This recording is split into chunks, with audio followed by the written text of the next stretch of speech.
It's time for Korea Book Club, and it's a very special edition indeed today because I'm delighted to say that we have author Jonas Jonasson with us in the studio. He's the writer of the international bestseller, The 100-Year-Old Man Who Climbed Out of the Window and Disappeared. That was his debut novel and enjoyed huge success around the world, including here in Korea, and he even sparked a movie adaptation. Now his fourth book and the sequel to that first novel has been published here in Korea again. It continues to follow the adventures of Alan Carlson, who is now 101 years old. Mr. Jonasson, it's great to have you on the show today. Happy to be here, thank you. First of all, I'd like to say congratulations on your new book and on the Korean version of the book. It's called, we should mention, The Accidental Further Adventures of the 100-Year-Old Man, and you've been here in Korea for the last few days to promote it. Your first novel, it sold over 8 million copies worldwide and it was a bestseller here in Korea as well. How has it been meeting with the Korean audience and the Korean readers so far? Completely overwhelming. I never met such much love in one go, and eternal long queuings for me to sign a book, which makes me, of course, happy and proud. And they give me gifts like candy, cookies, love letters. Overwhelming is the correct word. Sure. As you were talking just before we started, you originally started, you weren't always a writer, you weren't always an author, you were a journalist at first, and then you came into writing a book in your 40s, I understand. So could you have imagined this when you first started writing this, your first novel? No, at the time I had quit my journalist and media production company career, and the only thing I had was money in the bank. I had no identity, so I realized, and especially in, I guess, in the Western world, the first question you actually asked when you meet a new person is, "What do you do for a living?" And then you better do something for a living, or otherwise it become awkward. So I decided to find that old manuscript of mine and to finish it and try to get it published, because then I could say I'm an author. I didn't give a shit about whether it would sell a lot, but it would give me an identity. And then it sold, as you said, millions and millions. So let's talk about that first book. It was a global hit, so I'm sure many people will know already. But for those who don't know, can you tell us a little bit about the story, the main protagonist, the 100-year-old man, Alan Carlson, and the kind of hijinks he gets up to? You mean in the first book? Yes, in the first book, yes. Yeah. Mine and Alan Carlson's relationship developed during the writing, I can say. I hired him to be a guide through the 20th century. My literary idea was to reveal the shortcomings of the 20th century with a glimpse in the eye. For that purpose, I needed a guide. And this guide, he needed to be quite old by the end of the century. Otherwise, you cannot be a guide over the 100 years. And while writing, my relationship to him and his relationship to me developed, and suddenly, he was in charge of everything. He was the superstar. He was not a mere guide any longer, and he had at least 2 trips around the world. He met all the important world leaders, and he treated them as he thought they deserved to be treated. Right, it's almost by accident he meets all these peoples of the world-famous leaders, and that kind of carries on in this new book, I understand, where he gets to meet, I understand, of the people he meets, President Donald Trump and then Kim Jong-un, North Korean leader as well. So the book, there's actually something interesting with the Korean title of the new book. As I mentioned, the English title is The Accidental Further Adventures of the 100-Year-Old Man. But the Korean version has not translated that exactly. The Korean title translated back to English is closer to The 101-Year-Old Man Who Escaped with Nukes. What do you think of that Korean title? Were you informed of it before they published it? I don't know actually, but what I do know is that I completely trust each publishing house in each country and their decisions, because they know the market, they know their own readers. And to be honest, the English title and the Korean title, I would say, is even better than the Swedish title. and the Swedish title I came up with. Oh, so what's the Swedish title? In direct translation into English, it would be the 101-year-old man who thought that he was thinking too much. Ah, okay. A little bit too complicated.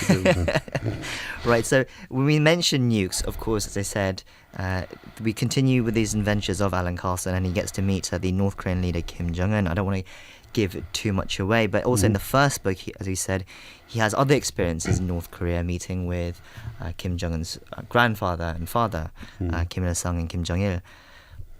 Why North Korea? Why these figures that keep appearing in your book? Well, if we start with the second book, it's all natural, because there, if the first book was the idea of revealing the shortcomings of a century, then the second book was revealing the shortcomings of present time, and the book was written during 2017, from January to December. And the final content couldn't be decided until I knew what would happen in the French election. I knew whether Angela Merkel would still be in charge in Germany. And of course, I knew how this verbal conflict between Kim Jong-un and Donald Trump would end. Right. It's so intense during 2017. You know. Right. We should explain during 2017 between North Korea and the US.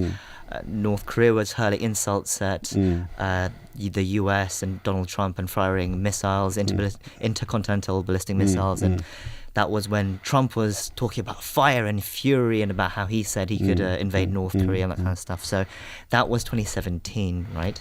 Yes, it was, and it was quite bizarre for me as a fiction author, because I had, personal egoistic reasons for that, except the obvious reasons for that to calm down. And a very important thing to me was, for the storyline only, that Angela Merkel stayed on her post. So it was strange times for me. Yeah, I really was mixed up between reality and fiction in my head. But it seems like the North Korean regime sparks an interest in you, it sparks some sort of creative kind of juices flowing for you. Perhaps because of their absurdist, almost nature sometimes. It is so mysterious. I lived in Switzerland for some time, and so did Kim Jong-un.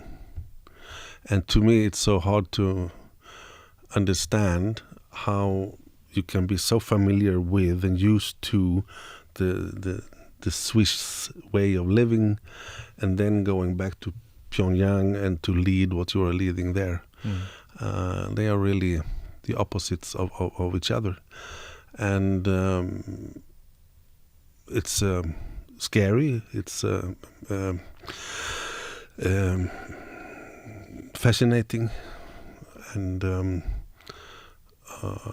it's quite hard to create fiction around it, because you it's much easier to make fun of Donald Trump, because you know what you got. Right. How has it been writing about North Korea and then coming to South Korea to talk about the book and to see how it's received? Were you concerned at all about any kind of reactions, or were you confident that people would get it? I was deadly scared of people's reactions, and I think I am about to survive it. But there's still 2 days left, so I'm not sure. But I think I get away with it. And I have had reactions from South Korean readers already, having read the book and saying that they loved it. And one of them even said, the second book is better than the first one. So I think I nailed it, maybe. Right. I mean, let's go back to the book as well, because the character, this 101-year-old man now, he's an interesting character because he's not a particularly, I would say, intelligent man. He's not done but he's also done some pretty terrible things as well. But readers still seem to love him. Why do you think that is? Yeah, that's kind of strange because he is a political idiot. He is dangerous, you could say, and still we love him. We should be ashamed of ourselves somehow. Now he has a good portion of charm. He doesn't hurt people on purpose. Basically, he treats people the way he thinks they deserve to be treated, and he really doesn't care whether they are presidents or generals or multimillionaires, and that is kind of refreshing. He is refreshing. And he is climbing his own window again and again, and I think that is a temptation for many too. So that first book was published in 2009 and the sequel came out last year, so almost a 10-year gap in between the two. You've written a couple of other books in between then as well. But then did you always think there was going to be a sequel to that first book? Was it always the plan, or did that something that happen naturally? I was afraid of that you would ask me about how he could be 101-year-old 10 years after he turned 100. So thank you for not asking that question. That was going to be the next question. Okay. No, it was... if the idea was, as I said, about the 20th century to reveal its shortcomings, then the new idea was to reveal the shortcomings of present time. From the beginning, Allan Karlsson wasn't involved in that project. I used another character. I named him Martin. I gave him all interesting attributes, and he didn't deliver. Really didn't deliver. So I had to fire him, and I called for Allan and said, "Come back to me. Everything is forgiven." And it felt right. It felt good to work with him another round. So will we see more adventures of Allan in the future, perhaps? Do we know yet? Well, I promised my readers that there wouldn't be a sequel, and I lied. So I might be lying again. Right. You never know. And especially with everything that's going on in the world, there's a lot of things I feel like that character could perhaps point out, for example, as well. Especially as I want to end with that last point as well, because you were talking about North Korea in 2017, and then things changed, flipped 180 with North Korea and Trump. How did you view that, or how would Allan view that, do you think? Allan lives in his world. I think I think he's on the African savannah now, walking around and thinking about the future. So he doesn't care. As for me, I mean, you could say there are two scary things. That one might be that Kim Jong-un has a red button that he can press. You never know when or why. And then, if I may be respectless, we have the U.S. president. His head is a red button. He can change his mind as he does all the time. He's completely unpredictable, and we live in unpredictable times.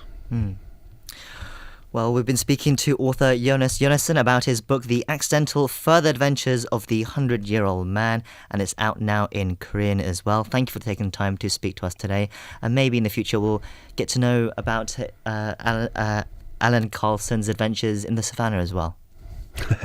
Let's see. Thank you for having me.